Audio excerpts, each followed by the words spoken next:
말씀은 누가복음 9절 말씀 다 같이 보시겠습니다. 시작. 예수께서 예루살렘으로 가실 때에 사마리아와 갈릴리 사이로 지나가시다가 한 마을에 들어가시니 나병 환자 10명이 예수를 만나러 멀리 서서 소리를 높여 이르되 예수 선생님이여 우리를 불쌍히 여기소서 하거늘 보시고 이르시되 가서 제사장들에게 너희 몸을 보이라 하셨더니 그들이 가다가 깨끗함을 받은지라. 그 중에 한 사람이 자기가 나은 것을 보고 큰 소리로 하나님께 용기 돌리며 돌아와 예수의 발 아래 엎드려 감사하니 그는 사마리아 사람이라. 예수께서 대답하여 이르시되 10사람이 깨끗함을 받았지 아니하였느냐? 그 9은 어디 있느냐? 이방인 이외에 하나님께 영광을 돌리러 온 자가 없느냐 하시고 그에게 이르시되 일어나 가라, 네 믿음이 너를 구원하였느니라 하시더라. 아멘. 참, 세상에서 만났으면은 어떻게 사랑한다고 고백할 수 있겠습니까? 그러나 교회 아니기 때문에 예수 이름의 능력이 있기 때문에 그 능력으로 사랑하고 그 능력으로 축복할 수 있는 저와 여러분들 하나님께서 불러주셨다라는 거 얼마나 큰 능력이고 감사한지 모릅니다. 자, 기독교의 믿음이란 무엇인가?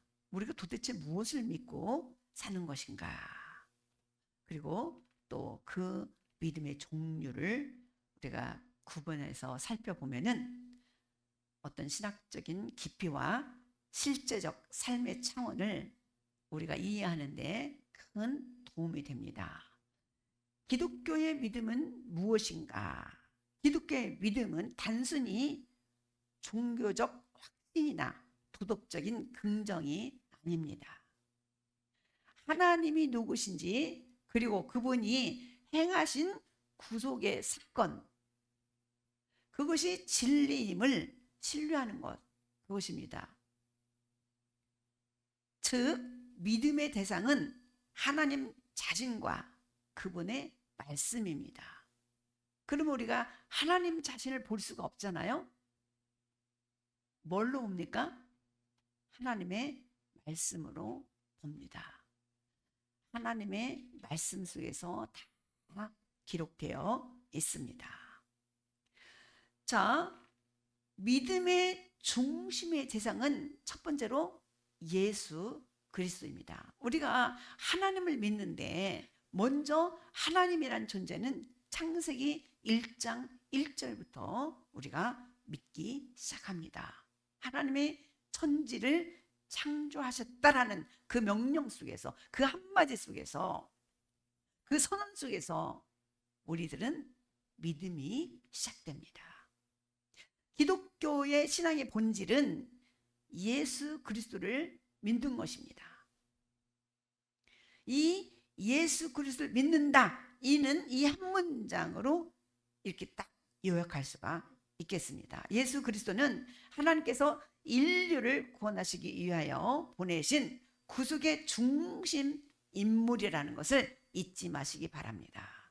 그래서 교회에 나와서 첫째로 하나님을 믿는데 왜 예수를 믿으라고 하는가, 이런 궁금증도 있었을 것입니다. 그러나 예수님 빼고 우리는 하나님을 만날 길이 없습니다. 예수님 빼면 하나님과 나 사이는 어떤 사이냐면 원수 사이예요. 하나님의 명령하셨을 때 하나님의 명령을 어긴 범죄자일 뿐입니다. 그때 아담이란 뜻이 최초 인류의 인간이기도 하지만 사람이란 뜻이잖아요. 아담과 하나님은 어떤 관계라고요? 이미 원수가 된 상태예요. 하나님은 인간을 하나님과 교제하기 위해서 만드셨지만은 하나님의 명령을 어김으로 말미암아 이쪽과 저쪽 뚝 떨어져서 만날 수가 없는 존재로, 하나님은 죄악에 있는 인간을 만날 수가 없고, 인간은 하나님을 만나고 싶어도 인간 자체로서는 하나님을 만날 수가 없습니다. 그런데 하나님께서 나와 인간 사이에 중보로 누굴 보내주셨어요? 예수 그리스도를 보내주셨습니다. 그래서 우리가 기독교 신앙에서 가장 중요한 것은 예수 그리스도예요. 자, 기독교 뜻이 뭐예요? 기독교. 기독이란 뜻이 그리스도란 뜻이에요. 영어로 크리스찬, 크라이스트, 기독교, 그리스도. 예수 그리스도를 우리가 하나님께서 보내주심으로 말미암아서 그 예수 그리스도를 믿는 믿음으로 우리가 어떻게 됐냐면은 죄 구속함을 받았습니다. 그래서 우리가 하나님을 어떻게 하냐면 아버지라고 부를 수 있을 정도로 하나님과 우리의 관계가 어떻게 됐어요? 회복이 되었습니다. 자, 예수 그리스도는 하나님이 인류를 구원하기 위해서 보내신 구속의 중심 인물이며, 예수님은 십자가와 부활 사건을 역사의 실제이자 구원의 근거로 받아들이는 것이 믿음의 핵심입니다. 예수님을 받아들이는 것, 예수님을 믿고, 그래서 그 이름을 믿고 그 예수님을 영접하는 자에게 하나님의 자녀의 권세를 허락하여 주신 것입니다. 그래서 저와 여러분들은 하나님의 자녀의 권세를 가진 사람이기 때문에 능력 없이 살아가는 자가 되지 않고 예수님의 능력을 의지하여 예수님의 자녀답게 살아가는 능력을 가졌다는 사실을 잊지 마시기 바랍니다. 그래서 하나님이 세상을 이처럼 사랑하사 독생자를 주셨으니 누구든지 그 예수님을 믿는 자마다 뭐라고요? 멸망하지 않고 영생을 얻게 하려 함이라. 멸망이라는 것은요, 이 땅에서 일찍 죽거나 늦게 죽거나 죽으면 없어지는 거예요. 그게 멸망이에요. 없어지는 거. 그런데 멸망하지 않는데요. 이 땅에서 우리가 죽지만은 멸망하지 않는다는 거예요. 예수를 믿는 믿음으로 말미암아서 하나님이 사시는 그 나라에서, 그 아버지의 나라에서 영원히 살 수 있다라는 거예요. 우리가 이제 믿음의 내용을 한번 살펴보면요, 믿음은 단순히 하나님이 계시다, 이 존재의 인식을 넘어섭니다. 성경이 말하는 믿음은 다음 세 가지로 한번 나눠보겠는데요. 첫 번째는 하나님이 창조주이시다 믿는 거, 첫째 믿음이죠.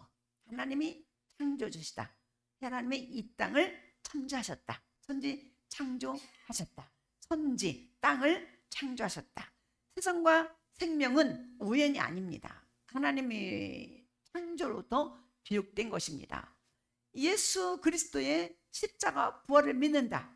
하나님의 창조를 믿고 예수 그리스도의 십자가와 부활을 믿는 것입니다. 두 번째로는 인간의 죄를 사하시고 새 생명을 주신 구원의 역사를 믿는 것입니다. 세 번째로는 성령의 인도하심과 영원한 생명을 믿는다는 것입니다. 우리가 주기도문, 사도신경을 방금 우리가 읽었죠, 외웠죠. 거기에서 우리가 신앙 고백이라고 해요. 사도신경을 신앙 고백인데, 여러분의 신앙 고백 속에서 뭐가 있었냐면 하나님을 믿고 예수님을 믿고 성령님을 믿는다고 고백했습니다. 그리고 우리가 영원히 사는 것도 믿는다고 우리가 고백을 했습니다.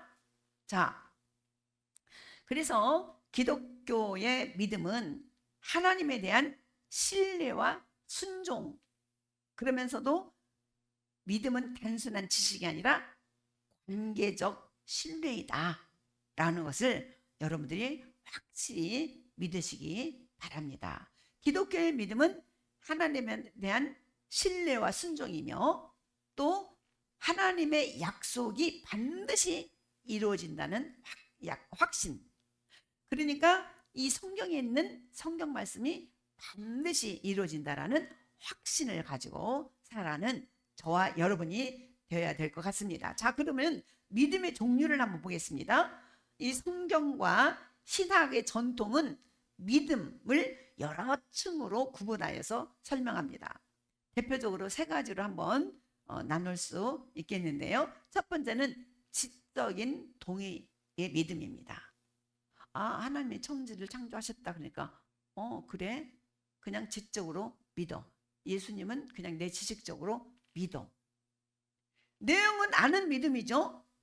그러나 하나님이 계시고 예수 그리스도가 구주이심을 지식으로 이해하는 그런 수준이 바로 지적 동의의 믿음입니다. 그러나 이것만으로는 구원이 이루어지지 않습니다. 야고보서 2장 19절에 보면은 네가 하나님은 한 분인 줄 믿느냐? 잘하는도다. 귀신도 다 믿고 떠느니라. 하나님이 한 분이시고 하나님이 천지를 창조하셨다는 거 믿는 것만으로는 우리가 구원을 이룰 수 없다라는 거죠. 그다음 머리로만 아는 믿음, 그것만으로 전부가 아니라는 거죠. 자, 두 번째는 신뢰의 믿음입니다. 마음으로 의지하고 맡기는 믿음입니다. 단순히 예수님이 구세주이시다가 아니라 그분이 나의 구세주시다, 나라고 하는 이 사람의 주인이시다, 나를 구원하시진 주인이시다, 이것을 인격적으로 신뢰하는 차원입니다. 요한복음 14장 1절에 뭐라고 나왔냐면은 너희는 하나님을 믿으니 뭐라고요? 또 나를 믿으라. 하나님을 믿지? 그러면 또 나인 예수, 또 나를 믿으라. 여기서 믿는다는 것은 내 삶을 맡긴다, 신뢰한다, 그런 의미입니다. 세 번째로 순종의 믿음입니다. 참된 믿음은 반드시 행동으로 나타납니다. 히브리서 11장의 믿음은 사람들은 모두 믿음으로 행한 사람들 이름만 나열되어 있습니다. 믿음은 감정이 아니라 삶의 태도입니다. 야고보서 2장 17절에 이와 같이 행함이 없는 믿음은 그 자체가 죽은 믿음이다, 이렇게 기록하고 있습니다. 즉 진짜 믿음은 행동으로 증명된다는 거예요.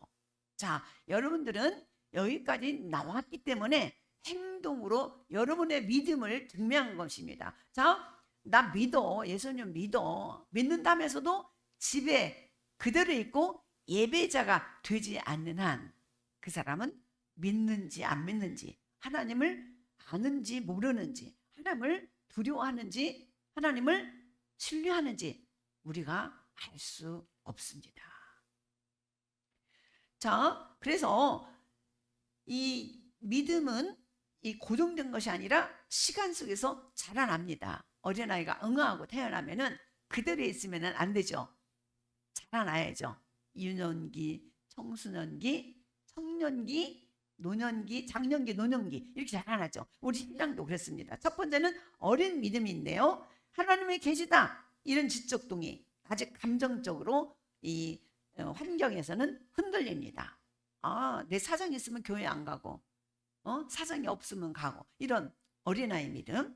그 다음에 진짜 신뢰하는 믿음입니다. 예수님께 인격적으로 나를 의탁하고 기도와 순종으로 배우기 시작하는 단계입니다. 확신하는 믿음의 단계가 있는데요, 말씀의 약속을 확고히 붙들고 고난 속에서도 흔들리지 않습니다. 그 다음에 이제 더 나아가서 성숙한, 예를 들어서 자녀가 자라나서 시집갈 나이 되면은 부모님 마음을 이해한다고 그러잖아요. 그래서 이제 그 정도 되면은 부모님이 뭐 할 것인가까지 다 아는 단계가 옵니다. 이것이 이제 확신하는 믿음입니다. 나의 삶을 하나님께 드리고 사랑과 희생의 열매를 맺어가는 단계입니다. 그래서 기독교의 믿음을 정리해 보면은 믿으면 관계다, 관계다. 하나님과 나와 관계, 예수님과 나와 관계, 성령과 나와 관계, 성도가 성도 간의 관계. 기독교의 믿음은 지식이 아니라 인격적인 관계입니다. 하나님을 신뢰하고 그분의 뜻에 순종하며 그 사랑에 거하는 그런 관계입니다. 믿음이 없이는 하나님을 기쁘시게 못하나니, 하나님께 나아가는 자는 반드시 하나님이 계신 것과 또한 하나님이 자기를 찾는 자들에게 상 주심을 믿어야 할지니라. 히브리서 11장 6절에 있는 말씀입니다. 기독교의 믿음이란 첫째로 하나님의 존재를 인정하는 것을 넘어서 그분의 성품을 신뢰하고 그 말씀에 순종하며 예수 그리스도 안에서 새로운 삶을 살아가는 것입니다. 그 믿음은 단순한 사상이나 종교의 행위가 아니라 하나님과 사는 관계 속에서 살아 숨쉬는 신앙의 생명임을 잊지 마시기 바랍니다. 자, 오늘 성경 읽었던 본문 속에는 아주 재미있는 이야기가 기록되어 있습니다. 예수님께서 예루살렘으로 가시던 길이었습니다. 그 길에서 사마리아와 갈릴리 사이 그 경계의 땅이었는데요. 항상 예수님은 항상 예수는 이게 도시의 중심이 아닌 변두리로 걸어 다니셨습니다. 그곳에 사람들은 병들고 쇠어되고 버려진 사람들이 많이 있었기 때문입니다. 그래서 예수님은 시내 중심, 먹고 떠들고 향락 있는 그 동네가 아니라 헐벗고 굶주리는 그런 변두리로 다녔던 것입니다. 그날도 마찬가지였습니다. 멀리서 10명의 나병 환자가 뭐예요? 지금은 우리가 나병이라고 하지만은 그 당시에는 문둥병이죠. 문둥병이라고, 이 문둥병 든 사람이 문둥병을 이라고 들으면은 이제 어감이 안 좋으니까 성경도 많이 고쳤어요. 어감을. 그래서 나병 환자가 서 있었습니다. 그들이 몇 명이기 때문에 10명이 서 있었어요. 근데 그들이 가까이 다가올 수 없었어요. 왜냐하면 나병이기 때문에. 그 사람들은 당시 나병은 사회적 죽음이었기 때문에 모든 인간과의 관계 속에서 단절된 삶, 눈빛조차도 피해야 할 그런 존재예요. 요즘에도 악한 사람들 있죠. 쳐다본다고 죽이는 사람도 있고 쳐다보지 말라고 시비 거는 사람도 있죠. 아주 악한 존재들이죠. 그러니까 자기 혼자만 잘난 거예요. 누가 자기를 쳐다보면 그것까지도 싫어하는 사람이 있어요. 뭐 묻지마 폭력하는 사람들, 그런 사람들이죠. 이렇듯이 당시의 나병 환자들은 사람들을 바라볼 수도 없었어요.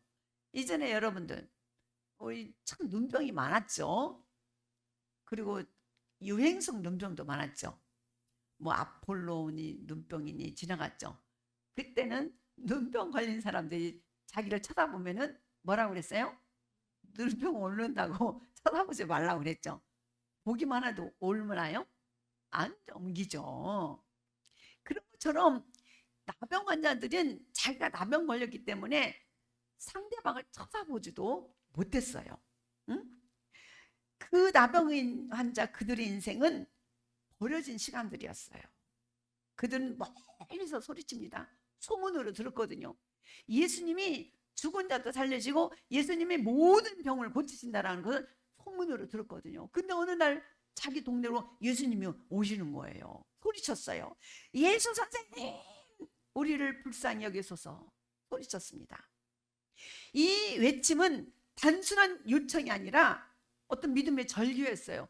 예수님이 나를 말씀만 해주시면 난 날 수 있는데 하면서 절규를 했던 것입니다. 우리를 보지 마십시오. 그러나 우리를 잊지 마십시오. 라는 절박한 신앙의 소리였습니다. 예수께서 가까이 다가가지 않으시고 말씀을 하셨습니다. 가서 너희의 제사장에게 너희 몸을 보이라. 이 말씀은 당시 율법에 따른 절차였습니다. 병이 나은 사람들은 제사장한테 자기 몸을 보이고 제사장이 확신을 해줘야 돼요. 아, 이 사람은 병에서 나섰다. 이렇게 확인을 해줬어야 돼요. 지금의 의사들이 확인을 해준 것처럼. 응? 그러나 이 시점에서는 그들이 아직 낫지 않았습니다. 그냥 예수님은 네 몸을 제사장에다 보해라. 이 속에서 우리는 낫겠구나 하는 믿음이 생겨버린 것입니다. 그래서 이 사람들은 그 말씀을 듣고 길을 떠났어요. 이것이 바로 믿음입니다. 예수님이 제사장에게 내 몸을 보이라 했으니까 우리들이 치료됐다라는 확신이, 그런 믿음이 있었어요. 그래서 길가에 가다 보니까 10명이 전부 다 보니까 나병 환자가 아니고 깨끗이 치료가 된 상태였습니다. 말씀보다 상황이 앞서 보일 때 그래도 길을 떠난 것, 이것이 바로 신앙의 순종입니다. 그리고 그런데 성경은 짧게 기록합니다. 그들이 가다가 깨끗함을 받은지라. 14절 시작. 보시고 이르시되 가서 제사장에게 너희 몸을 보이라 하셨으니 그들이 가다가 깨끗함을 받은지라. 깨끗함을 받았어요. 얼마나 기쁘고 즐겁고 정말로 펄쩍 뛸 일인데 성경 말씀은 굳이 여러 말을 기록하지 않고 가다가 깨끗함을 받은지라 이렇게 기록하고 있어요. 이 기적은 어디서 일어났느냐? 이 길 위에서 일어났습니다. 예수님의 말씀이 현실과 부딪히는 바로 그 길 위에서 순종의 걸음 속에서 치유가 일어난 것입니다. 자, 기적은 몇 명에게 일어났습니까? 10사람한테 일어났습니다. 모두 일어났어요. 그런데 놀랍게도 단 한 사람만 다시 예수님께 돌아왔습니다. 그 중에 한 사람이 자기가 나은 것을 보고 큰 소리로 하나님께 영광을 돌리며 돌아와서 예수님 발 아래 엎드려서 감사하니 그는 너 어떤 사람이라? 사마리아 사람이라. 사마리아 사람들은요, 지금으로 말하면은 예수 믿는 사람들이 아니고 믿지 않는 사람이에요. 그런데 자기가 나은 것을 보고 예수님께 와서 감사를 드렸던 것입니다. 자, 여러분, 하나님께서 우리에게 베풀어 주신 은혜를 감사하며 사는 사람들은 많지 않습니다. 그런데 하나님이 하신 일이라는 것까지는 알아요.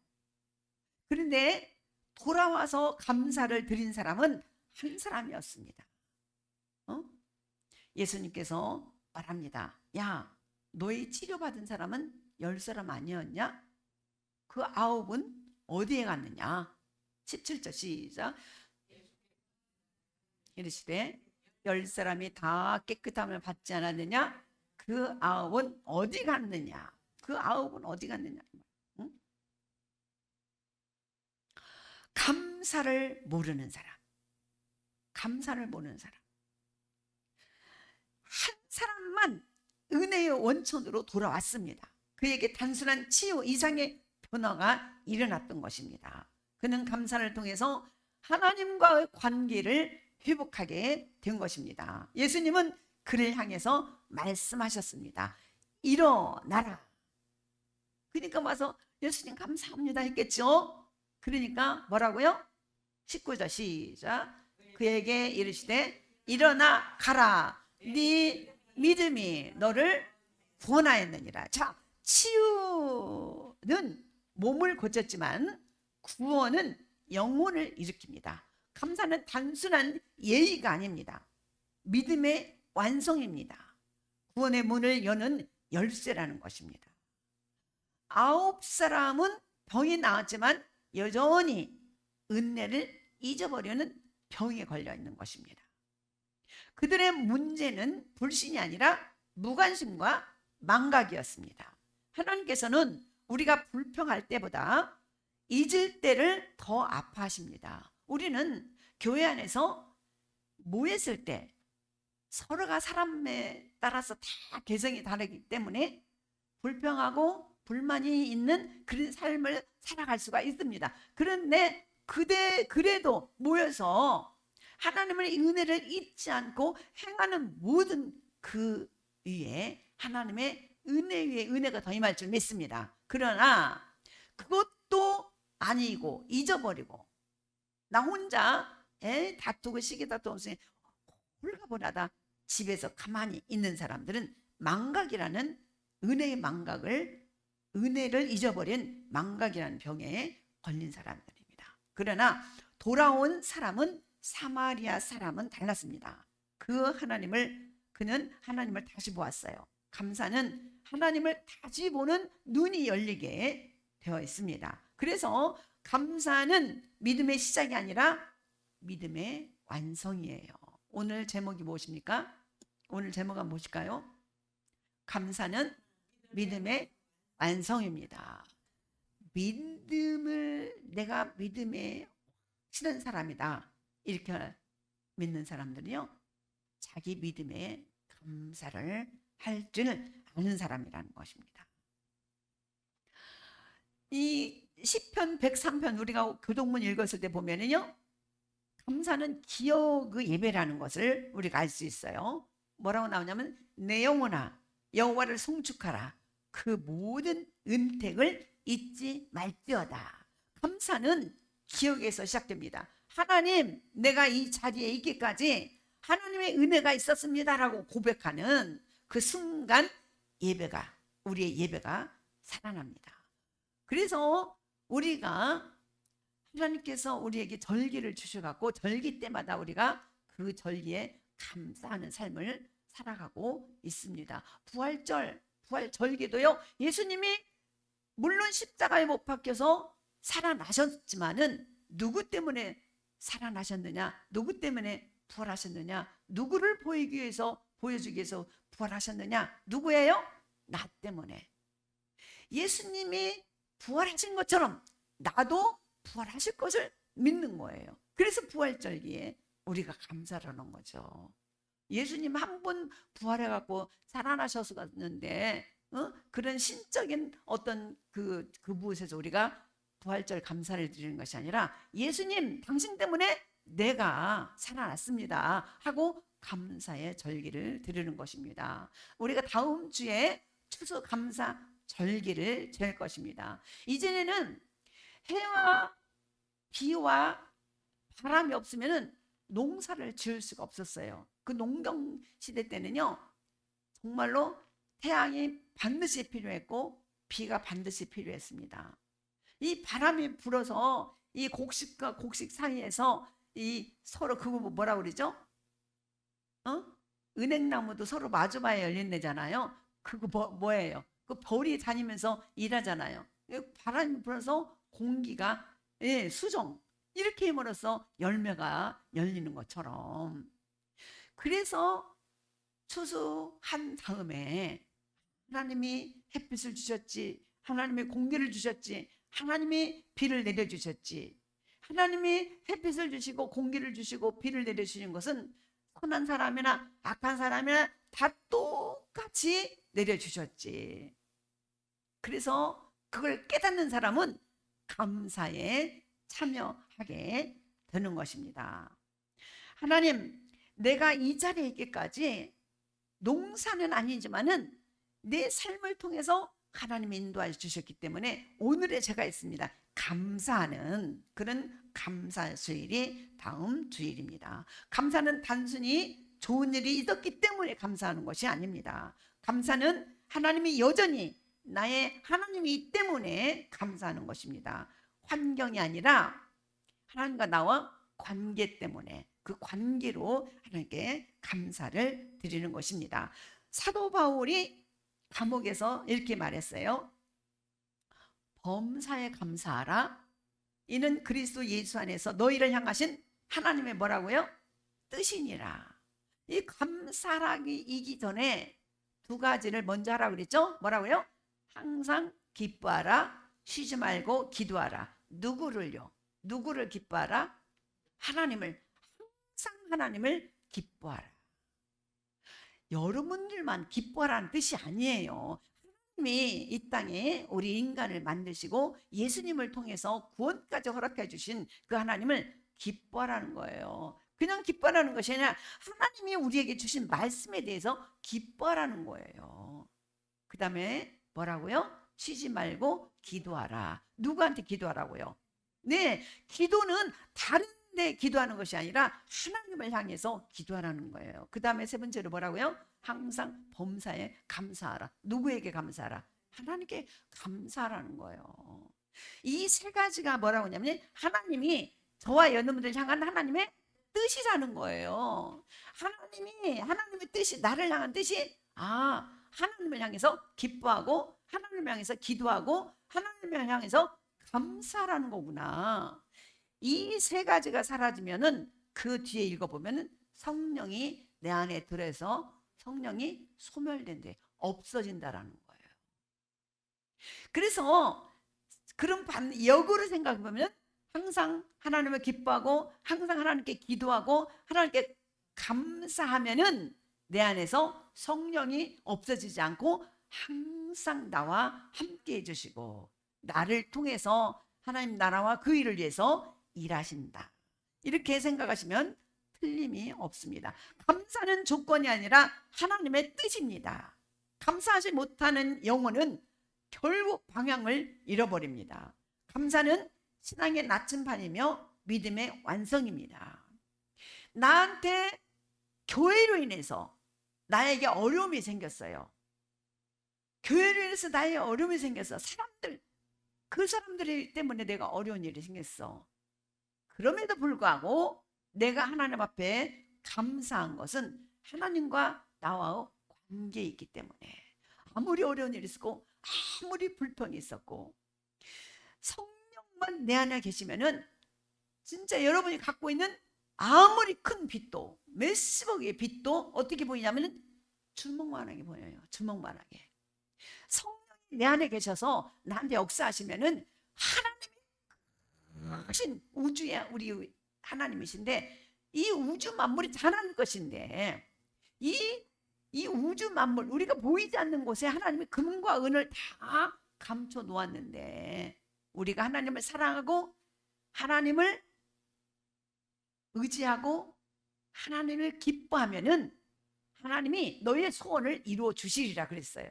할렐루야. 저와 여러분들의 소원이 무엇이든지 간에 구별하지 않고 소원을 이루어 주신다라는 거예요. 그래서 예수님이 너희는 마음에 근심하지 말라. 나를 믿으니 또 아버지를 믿으라. 하나님을 믿으니 또 나를 믿으라고 그랬어요. 여러분이 여러분 앞에 놓여 가만 어떤 큰 일이 있다 할지라도 여러분들이 보는 눈으로 봤을 때 절망입니다. 하나님의 눈으로 보면 절망이 아닙니다. 하나님이 하시면은요 그거 아무것도 아닙니다. 그래서 감사는 조건이 아니라 하나님의 뜻이고 감사하지 못한 영혼은 결국 방향을 잃어버리기 때문에 감사는 신앙의 나침반이에요. 그래서 무슨 일이 있다가도 감사, 나침반은 어때요? 가득히는 길인 거잖아요. 항상 하나님 앞에 돌아오는 감사는 나침반이에요. 자, 감사가 믿음을 완성하는 세 가지 길을 기억하라는 것입니다. 은혜의 흔적을 되살리고 하나님이 나아가신 길을 기억하라는 거예요. 눈에 보이지 않아도 오늘 평안과 숨결은 모든 하나님의 자치임을 여러분 믿으시기 바랍니다. 오늘 내가 평안한 것은 하나님이 내 머리에서 근심 걱정을 떠나게 하시고 앞으로 남아있는 그 일은 누가 하신다? 하나님이 하신다라고 생각하면 오늘 내가 평안할 수가 있습니다. 그게 믿음입니다. 그 다음에 돌아가라. 어디로 돌아가라? 은혜의 자리로 돌아가라. 왜? 예수님께서 너의 몸을 다 나섰다 이렇게 말하지 않고 뭐라고 그랬어요? 제사장한테 보이라. 그러니까 제사장이 보일 때는 율법적으로 네 병이 나섰을 때 제사장이 보는 것이었지 돌아가다가 자기 몸들이 다 깨끗함을 받았죠.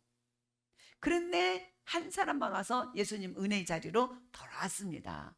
전부 다 주님 앞으로 돌아가는 그런 큰 은혜 받으시기 바랍니다. 9명은 제사장에 갔지만 한 사람은 예수님께 돌아왔어요. 율법보다도 더 큰 게 예수님께 있기 때문이에요.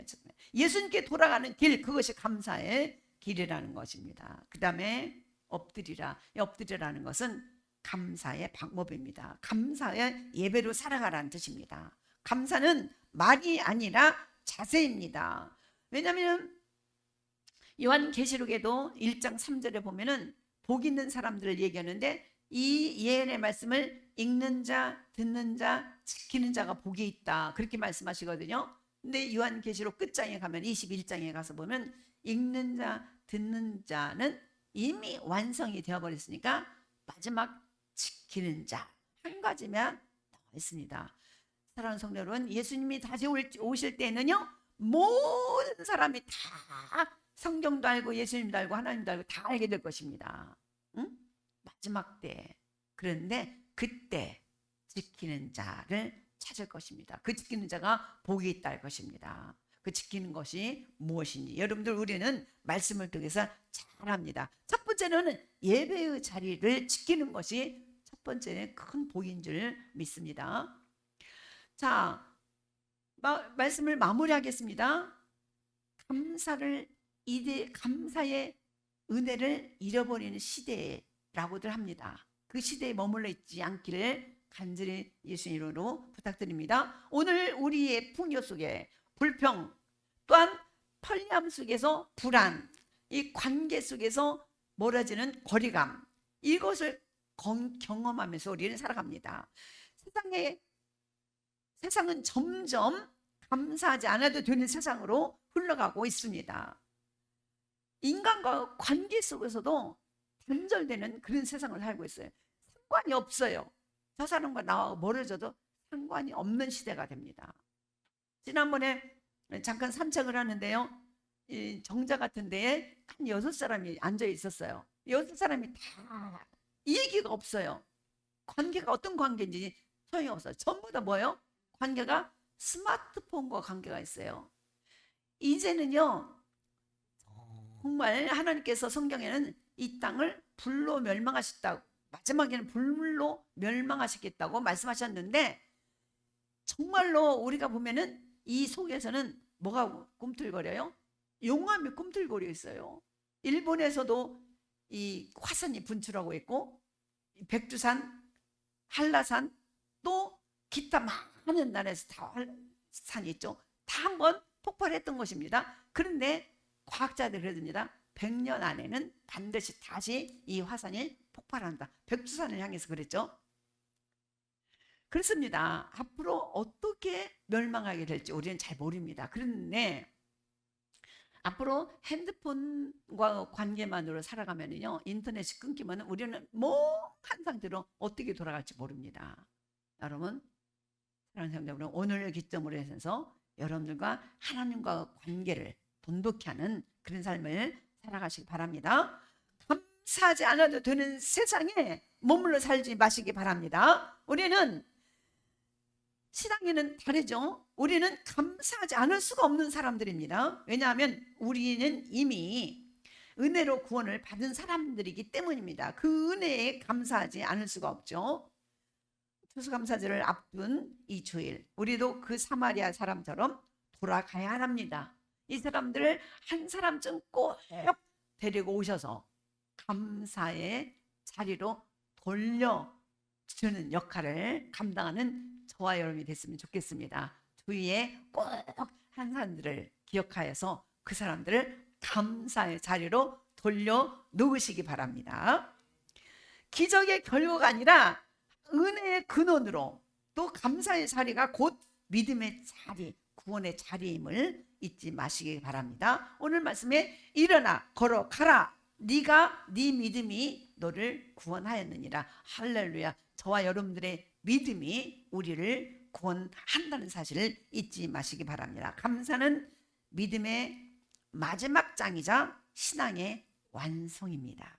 감사하는 사람, 그 사람에게 구원이 머문다는 사실을 잊지 마시기 바랍니다. 그래서 여러분들 입술에 그냥 자동 모타처럼 감사를 달아두시기 바랍니다. 범사에 감사를 하기 때문에 기분 나쁜 일 있어도 감사, 좋은 일 있어도 감사, 참 쉬운 일이 아니겠지만은 그러나 그게 하나님 말씀이거든요. 그 감사의 삶을 살아갈 때 여러분들의 신앙의 완성이라는 사실을 믿고 감사의 생활, 그 다음에 다음 주 추수감사절을 준비하는 저와 여러분이 됐으면 좋겠습니다. 기도하겠습니다.